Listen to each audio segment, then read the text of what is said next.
Bonjour à vous. Vous voulez que je parle de la panique dans laquelle vivent maintenant les Congolais et panique de tout ordre, de tous ordres. La panique politique, la panique, je dirais,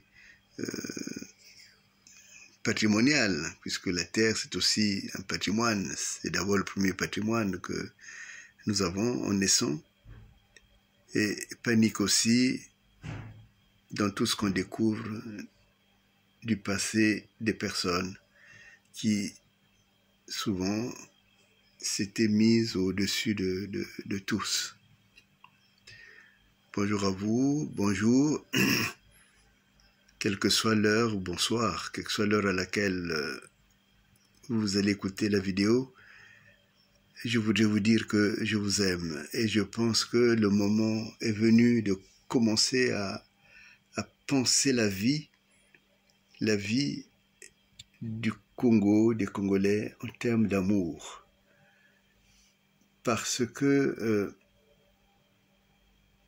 tout ce qui nous arrive comme information n'est au fond qu'une révélation importante pour voir les choses.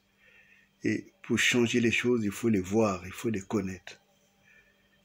Tant que Sassou, Kiki et tout son monde prenaient un malin plaisir à cacher l'argent du pétrole, à vendre le pétrole du Congo, à vendre les bois du Congo, tout cela se passait dans le secret et même à vendre le Congo.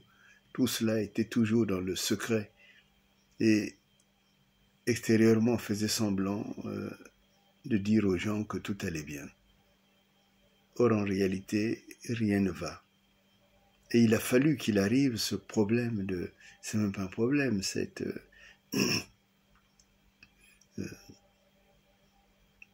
sorte de cession du Congo à un autre État souverain, le Rwanda, pour que la panique vienne.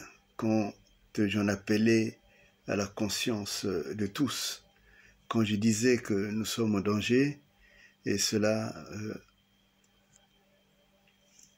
passait au-dessus de la tête et de la compréhension de chacun de nous. Or,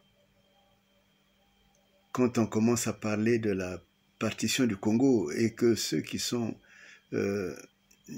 nés dans ces terres qu'on a cédées au Rwanda avec cet accord cadre,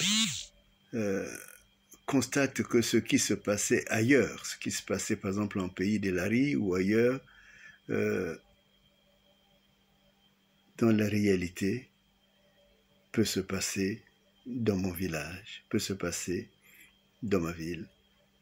Alors là, on réalise que ceux qui ont usurpé la souveraineté congolaise ne travaillent pas pour un clan ou un autre, mais ils travaillent pour eux-mêmes et ceux qui les commanditent.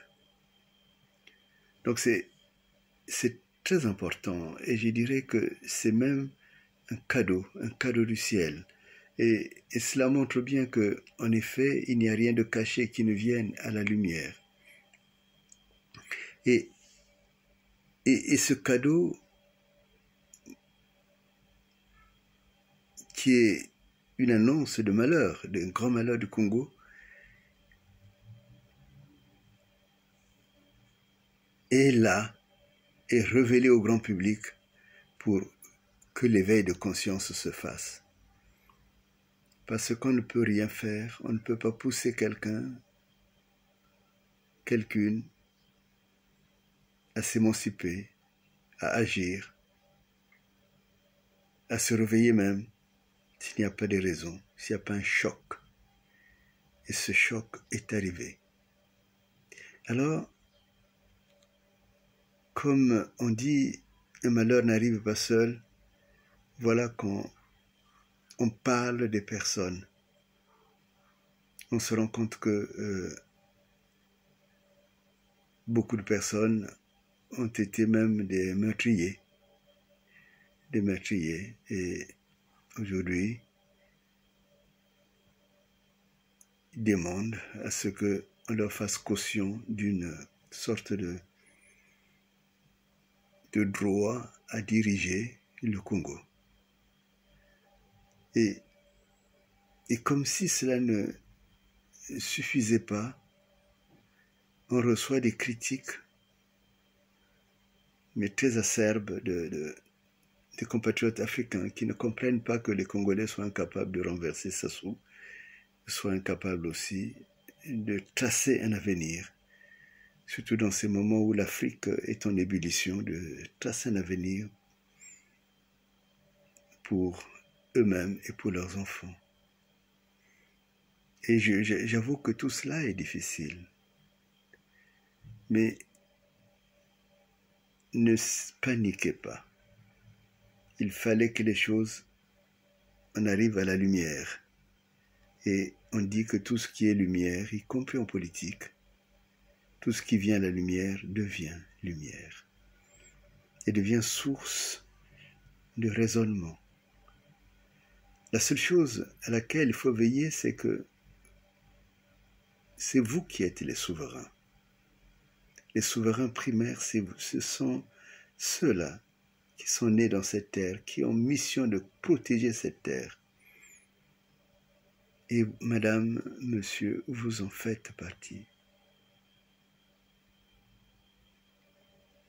Ce qui vous est révélé, ce que vous voyez maintenant, doit vous appeler à votre responsabilité. Beaucoup on appelle à l'insurrection, mais on ne peut pas obliger les gens à s'insurger. Beaucoup ressentent l'indignation, mais cette indignation ne peut pas être forcée dans la vie des gens.